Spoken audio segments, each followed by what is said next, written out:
25th. I don't know if this is something that happens all over Latin America, if this is something that's more specific to my mom's hometown, but people dress up as like goblins, monsters, demons, etc., and they kind of have this little parade. The idea being that Christmas is like the time with your family, warm, fuzzy feelings, and then the next day is like the evil monsters. At least that's kind of how it was explained to me. So I could have that slightly off.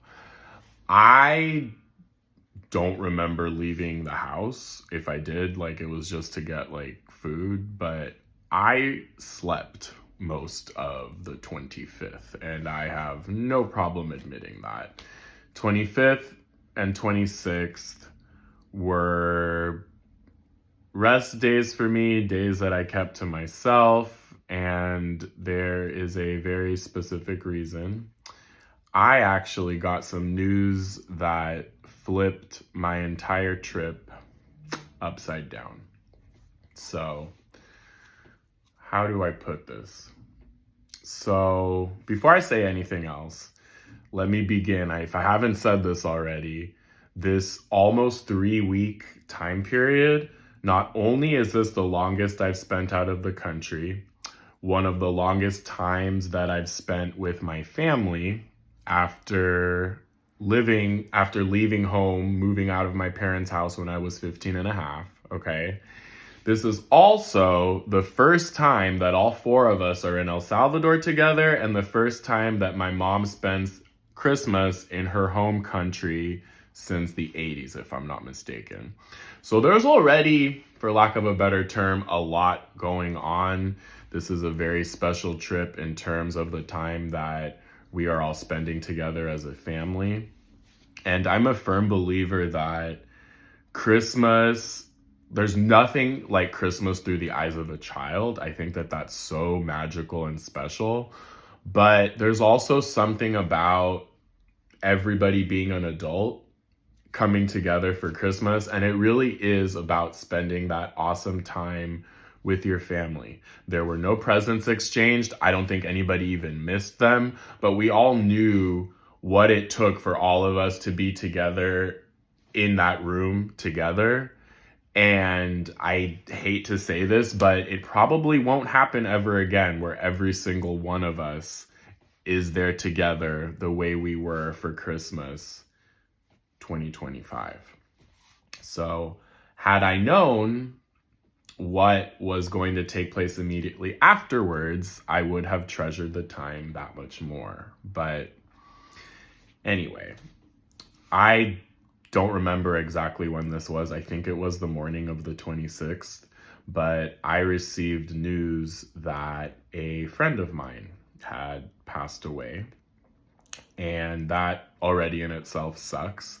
But what if I told you that the last week of my vacation, I was actually going to meet up with this friend and we were going to spend the rest of the time together? So not only did it complicate because it sucks losing a friend, and I mean, all these mixed emotions of being with your family, now you're having to grieve, but you also kind of can't grieve because there's all of these logistics that you have to work out. So I'm not even going to get into all the details, but we had split, right? Airbnbs, we had split hotel rooms. The plan was that we were going to spend New Year's Eve through the 4th of January together with my little sister in San Salvador. All of a sudden, those plans all went out the window. So I had to like kind of scramble to work things out, cancel what I could, reschedule and rebook what I could. And there was a lot that we just lost on top of, grieving my friend. This came entirely out of nowhere. And one of the first things that I did when I came back to San Francisco was help pack up his apartment and begin planning for his memorial service. So I've already said more than I actually care to. If it's not obvious, this at the point of this recording, it still isn't something that I have processed in any way. And anyway, at that point, not only did I kind of step back from the family a little bit to kind of grieve and to have my own special time to myself. And actually, I will add this, it was very comforting that I was in my mother's hometown, because one of the ways that I used to cope and to kind of grieve was to go to our family plot and just cry it out, just clean and spend time with my ancestors, for lack of a better term. That's how I used to cope with the loss of my friend. Anyway, the other thing I want to say before I continue this series is that, so I withdrew for these 2 days, but then also it kind of like gave me a lift or a push that like now the rest of this trip, whereas I thought that me and my friend were going to like take our friendship to the next level, like kind of travel, like, when you travel with someone, like, come on, all bet, you, not all bets are off, but you learn more about them and you see them in a completely different way. And this is something I was really looking forward to, was to like deepen my friendship with with this friend who was one of the first friends I made when I moved back to San Francisco.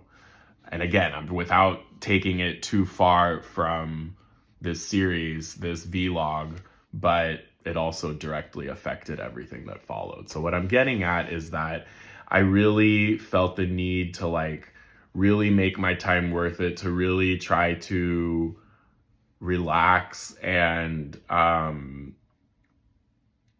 go hard, if for lack of a better term, for the both of us, because I couldn't change my trip. I couldn't, things were non-refundable. I couldn't just go back, and I had worked hard. I had worked hard to save up the time and to get all my ducks in a row to step away from my business long enough to enjoy these 3 weeks out of the country. And so part of my mission, if you will, for the remainder of my trip was to honor my friend's memory. And I felt that, and I knew that he would want me to continue the trip as normal, as though he was still with me.